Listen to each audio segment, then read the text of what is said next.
Hello friends, સ્વાગત છે તમારું મારી ચેનલ મમતાઝ કિચન એન્ડ વ્લોગમાં।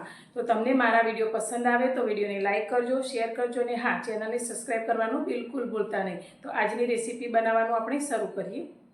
તો આજે હું તમારી સાથે શેર કરીશ ગુંદર પાકની રેસીપી। તો વર્ષો જૂની રેસીપીથી આજે આપણે ગુંદર પાક બનાવીશું, જે મારા દાદીએ મને બનાવતા શીખવાડેલો। તો એકદમ સરળ રીતે અને ખૂબ જ હેલ્ધી અને ખાવામાં ટેસ્ટી, બિલકુલ દાંતમાં ચોટે નહીં તે રીતે આજે આપણે ગુંદ પાક બનાવીશું। તો અત્યારે ગુંદ પાક બનાવવા માટે મેં 500 ગ્રામ દેશી બાવળનો ગુંદ લીધો છે, જે આ રીતે થોડો પીળાશ અને લાલાશ પડતો હોય છે। તો આ ગુંદ ખાવાથી શિયાળામાં હાડકાં મજબૂત થાય છે અને શરીરને ખૂબ જ તાકાત મળે છે। તો હવે આપણે આ ગુંદને તળવાનો નથી, આજે આપણે એકદમ ટ્રેડિશનલ રીતે ગુંદ પાક બનાવવાનો છે। તો તેના માટે અત્યારે મેં આ રીતે એક મિક્સર જાર લઈ લીધું છે અને તેની અંદર અત્યારે આપણે થોડો ગુંદ લઈ લઈશું। તો ગુંદ થોડો મોટા ટુકડામાં આવતા હોય છે, જો તમે જોઈ શકો છો આ રીતે ખૂબ જ મોટા ટુકડામાં પણ ગુંદ આવતો હોય છે। તો તેને મેં ખાંડણીમાં થોડો ઝીણો કરી અને આ રીતે નાના ટુકડામાં કરી લીધો છે। હવે તેને આપણે ઝીણો થાય તે રીતે પીસી લઈશું। તમે ખાંડણીમાં ખાંડીને પણ એકદમ ઝીણો કરી શકો છો। ગુંદને મેં સારી રીતે મિક્સરમાં પીસી અને આ રીતે ઝીણો કરી લીધો છે। તો હવે તેને આપણે એકવાર ચાળી લઈશું, જેથી કોઈ મોટો ટુકડો રહી ગયો હશે તે પણ નીકળી જશે। તો કોઈ પણ વસાણું બનાવતી વખતે જ્યારે ગુંદનો ઉપયોગ કરીએ ત્યારે ગુંદને આપણે આ રીતે ટુકડામાં જ લેવાનો। પીસેલો જે તૈયાર પેકેટમાં મળે છે તેના કરતાં આ રીતે લેવાથી આપણો એકદમ ચોખ્ખો ગુંદ તૈયાર થાય છે। બધા જ ગુંદને મેં આ રીતે ઝીણો પીસી લીધો છે। હવે ગુંદ પાક બનાવવા માટે આપણે ઘી લઈશું। તો અત્યારે મેં થોડું જામેલું હોય તેવું ઘી લીધું છે। તો ઘી અત્યારે આપણે 500 ગ્રામ લીધું છે। 500 ગ્રામ ગુંદની સાથે તો જે પ્રમાણે આપણે જરૂર પડશે તે રીતે આપણે ગુંદમાં ઘીનો ઉપયોગ કરીશું। તો ઘી અત્યારે આપણે ઘરનું બનાવેલું ચોખ્ખું ગાયનું ઘી લીધું છે। તો કોઈ પણ શિયાળું વસાણું બનાવો ત્યારે બને ત્યાં સુધી ચોખ્ખા ઘીનો જ ઉપયોગ કરવાનો। હવે આપણે આ ઘીને થોડું ગરમ કરી લઈશું। તો અત્યારે ઘી ગરમ કરવા માટે એક તપેલી લઈ લઈશું। હવે આ ઘીને આપણે બધું જ સારી રીતે પીગળી જાય તેટલું ગરમ કરીશું। બહુ વધારે ગરમ નથી કરવાનું, પીગળી જાય તેટલું જ ગરમ કરીશું। ઘી આપણું ગરમ થઈ ગયું છે। તો હવે તેમાંથી આપણે 2 ચમચા જેટલું ઘી કાઢી લઈશું, એટલે કે 100 ગ્રામ જેટલું ઘી આપણે કાઢી લઈશું।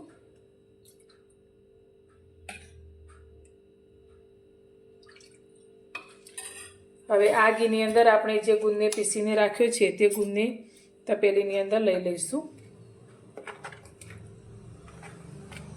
બધા જ ગુંદને આપણે ઘીમાં તપેલીમાં લઈ લીધો છે। તો હવે તેને આપણે સારી રીતે ઘીમાં મિક્સ કરી લઈશું। તો ગુંદ કરતાં અત્યારે તમને ઘીનું પ્રમાણ થોડું વધારે લાગતું હશે, પણ આપણો આ ગુંદ છે તે ઘીમાં સારી રીતે ભળી અને ફૂલી જશે અને બધું જ ઘી અંદર એબ્ઝોર્બ થઈ જશે। તો આ રીતે થોડું ઢીલું રહે તેટલું જ ઘી આપણે અંદર એડ કરવાનું છે।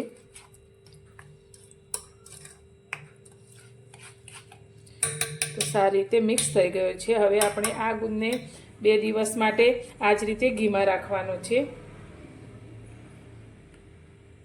તો અત્યારે શિયાળામાં ઠંડુ વાતાવરણ હોવાના કારણે ઘી જલ્દી જામી જતું હોય છે। તો આપણે જ્યારે પણ રસોઈ બનાવતા હોઈએ ત્યારે આ ગુંદની તપેલીને ગેસની બાજુમાં રાખવાની, જેથી ઘી આપણું એકદમ જામી ના જાય અને ગુંદ આપણું સારી રીતે ઘીમાં પલળી જાય।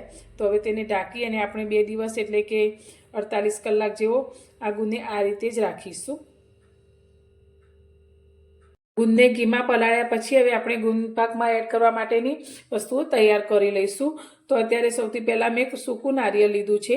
તો તમને નારિયેળનું છીણ બજારમાં તૈયાર પણ મળી રહે છે, પણ અત્યારે આપણે આ રીતે આખું જ કોપરાનો ઉપયોગ કરવાનો છે, જેમાં તેલનો ભાગ રહેલો હોય છે, જેના નાના ટુકડા કરી અને મિક્સરમાં પીસી અને આપણે તેનું છીણ તૈયાર કરીશું।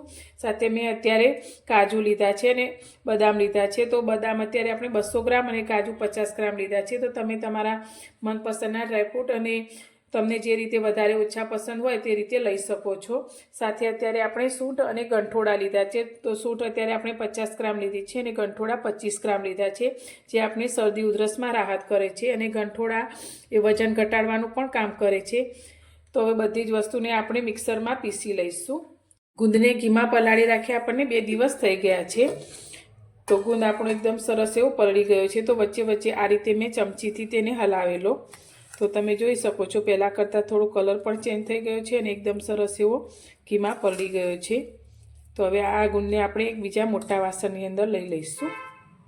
ગુંદને મેં આ રીતે એક મોટા વાસણમાં લઈ લીધો છે. હવે અત્યારે આપણે જે 250 ગ્રામ કાજુ ને બદામ લીધા હતા તેનો મેં આ રીતે અધકચરો ભૂકો કરી લીધો છે, તે અંદર લઈ લઈશું. તો ડ્રાયફ્રૂટ તમે વધારે ઓછા પણ લઈ શકો છો. સાથે આપણે 200 ગ્રામ સૂકું નારિયેળ લીધું હતું, તેને પણ મેં આ રીતે મિક્સરમાં પીસી અને આ રીતે છીણ તૈયાર કરી લીધું છે, તે પણ અંદર લઈ લઈશું. તેની સાથે અત્યારે આપણે 25 ગ્રામ ગંઠોડા લીધા હતા, જેને પીસીને આ રીતે એકદમ ઝીણો પાવડર તૈયાર કર્યો છે, તે અંદર લઈશું.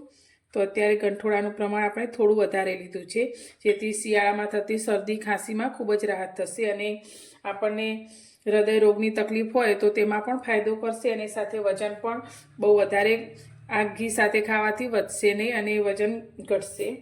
સાથે આપણે 50 ગ્રામ જેટલી સૂંઠ લીધી હતી, તેનો પણ આ રીતે મેં પાવડર કરી લીધો છે, તે અંદર લઈ લઈશું. તો આ બધી જ વસ્તુ તમે તમારા ટેસ્ટ પ્રમાણે થોડી વધારે કે ઓછી પણ અંદર એડ કરી શકો છો. સાથે 1 ચમચી આપણે ખસખસ લીધી છે, તે પણ અંદર લઈ લઈશું. હવે બધી જ વસ્તુને આપણે પહેલાં મિક્સ કરી લઈશું.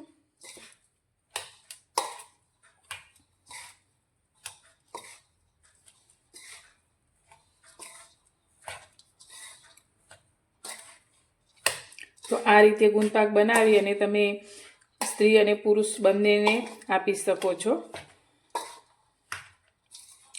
જો બાળકો ખાતા હોય તો બાળકોને પણ થોડો તમે આપી શકો છો અને આ રીતે બનાવી અને ડિલિવરી પછી બહેનોને પણ આપી શકાય છે. તો શિયાળામાં 1 મહિનો રોજ 1 ટુકડો આ ખાવાથી શરીરમાં શક્તિ જળવાઈ રહે છે અને હાથ પગ અને કમરના દુખાવામાં રાહત રહે છે. ત્યારે મેં ગેસ પર એક મોટી કઢાઈ રાખી છે. હવે કઢાઈની અંદર આપણે જે ઘી વધારેલું તે ઘીમાંથી 2 મોટી ચમચી જેટલું ઘી આપણે કઢાઈમાં લઈશું. તો આપણે 100 ગ્રામ જેટલું ઘી રાખેલું, તેમાંથી આપણે 50 ગ્રામ જેટલું ઘી લઈ લઈશું.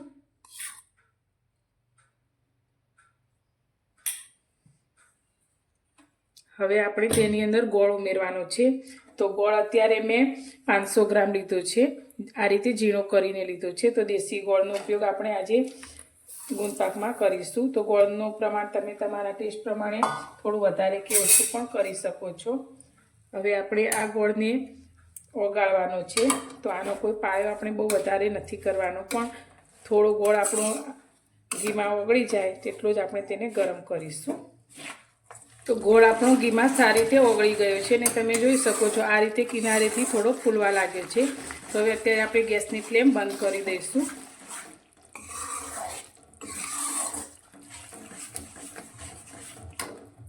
તો ગરમ થયેલા ગોળને હવે આપણે ગુંદના મિક્સર સાથે મિક્સ કરીશું.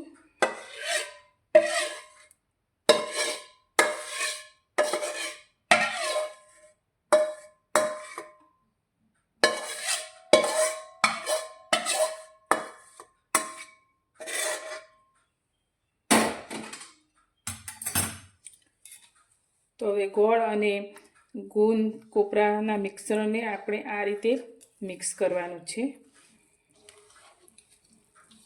બધું જ એક સરખું ભળી જાય તે રીતે આપણે તેને હલાવીશું.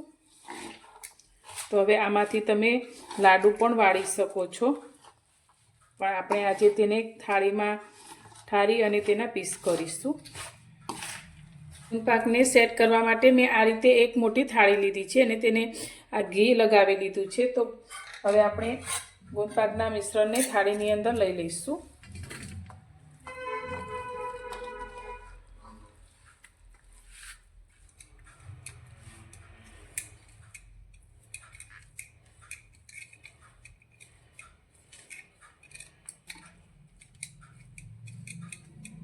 થાળીમાં કાઢી લીધા પછી હવે આપણે એક વાટકી લઈ લઈશું અને તેને બધી બાજુથી એક સરખું કરી લઈશું.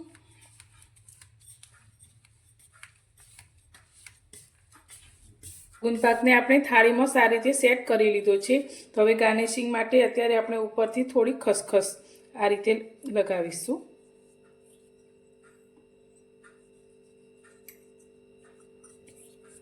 અને સાથે આપણે થોડાક બદામના ટુકડા લીધા છે, તે ઉપર આ રીતે લગાવી દઈશું।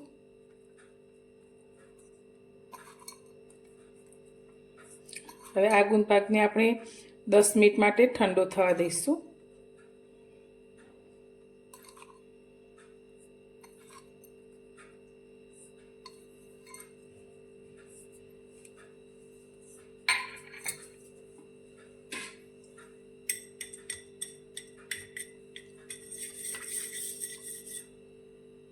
ગુંદ પાક અત્યારે આપણો ઠંડો થઈ ગયો છે, તો હવે તેમાંથી આપણે પીસ કરી લઈશું।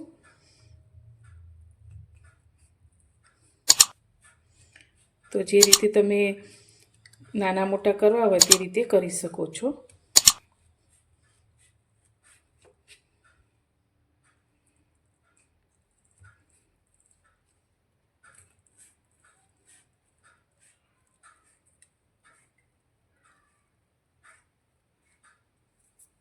માટેના કાપ આપણે કરી લીધા છે, તો હવે આપણે તેમાંથી ટુકડાને બહાર કાઢીશું।